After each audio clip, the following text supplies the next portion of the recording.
At 2:13 am, my phone rang. It was my mother, crying. She said 3 words I'll never forget. She found me.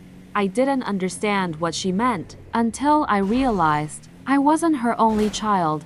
I always thought my mom was the strongest person I knew. She was calm, organized, predictable in a way that made life feel safe. The kind of woman who remembered birthdays without reminders, kept old receipts just in case, and never let emotions spill over in front of us. Growing up, she was my anchor, but looking back, there was always one thing missing. She never talked about her life before us. No old friends. No stories from her youth. No when I was your age moments. Just silence. The time I thought it was normal. Now I know. It was T.it started. With that call, 2:13 am. I almost didn't pick up.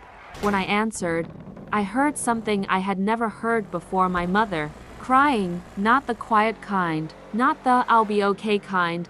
This was different, raw, shaking, uncontrolled. Mom, what's wrong? There was a pause, a breath that sounded like it hurt to take. Then she said it. She found me. I sat up instantly. Who found you? Silence. For a moment, I thought the call had dropped. Then, barely audible, my daughter. I remember laughing. Not because it was funny, but because my brain refused to process it. I am your daughter, I said, half joking. No, she whispered. Before you. Everything after that felt unreal, like I had stepped into someone else's life. I drove to her house that night. The streets were empty, the world quiet, but my mind was anything but. Questions kept piling up faster than I could answer them. How? When? Why didn't I know? And the one that hit the hardest, why wasn't I enough to tell the truth? When I got there, the front door was already open. She was sitting at the dining table, lights on, phone in front of her, hands wrapped tightly around a cup that had long gone cold. She looked smaller somehow, like the weight of something invisible had been pressing on her for years. She didn't look up when I walked in. I was 19, she said. No greeting, no explanation, just the beginning of a story I was never meant to hear. She told me everything that night, about a relationship she never spoke of, about getting pregnant when she wasn't ready, about fear and pressure, her family, society, the kind of expectations that don't give you choices, only consequences. She was born, my mom said, her voice trembling, and I didn't even get to hold her properly. I felt something tighten in my chest. She was taken from me. The words landed heavy. Adopted, she added quickly. A good family. That's what they told me.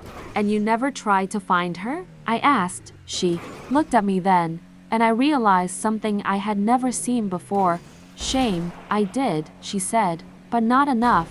Years passed. She met my father, built a life, had me, and buried everything else so deep.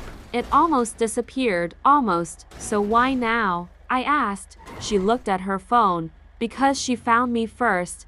That's when she showed me the message, a simple text. No anger, no accusations, just one line.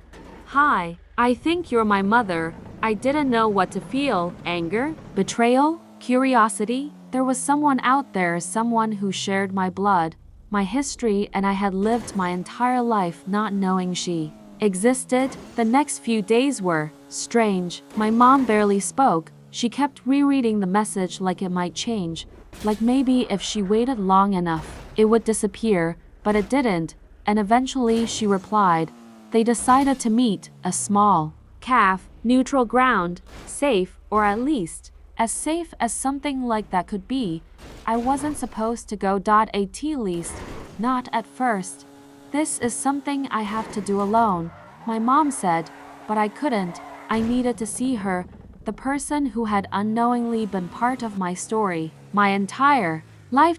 So I went anyway. I sat a few tables away, close enough to see, far enough not to interrupt. When she walked in, I knew instantly, not because we looked alike, but because something clicked, the same way you recognize a melody you've never heard before, but somehow know. She looked around nervously, Then her eyes landed on my mom, and everything stopped. They didn't hug, not at first. They just stood there, two people connected by everything, and separated by years of silence. I watched my mom stand up slowly, her hands trembling again just like that night.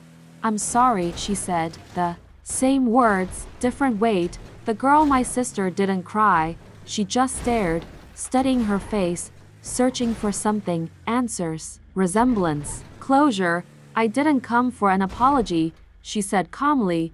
"I just wanted to see you." I didn't realize I was holding my breath until that moment, because suddenly this wasn't about the past anymore. It was about what came next. Eventually, she sat down. They talked, slowly at first, carefully, like every word had to be chosen with precision. I stayed where I was, watching, listening, feeling like I was witnessing something I wasn't prepared for, but couldn't walk away from. And then she looked at me, really looked, like she had known I was there all along. My heart stopped. She stood up, walked over, and sat across from me. "You're her daughter," she said. Not a question, a fact. I nodded, unable to speak. For a moment, neither of us said anything. And then she smiled, softly. "I always wondered if I had siblings," she said. And just like that, the distance between us didn't disappear, but it softened. We didn't become a perfect family overnight. This isn't one of those stories. There were awkward moments, hard conversations, things we didn't know how to say, but we tried, all of us, and that's what mattered. A few months later, we had dinner together, all three of us, same table, same room, different story. At one point, I caught my mom watching us. Me and her, talking, laughing, existing in the same space that had once been divided by silence.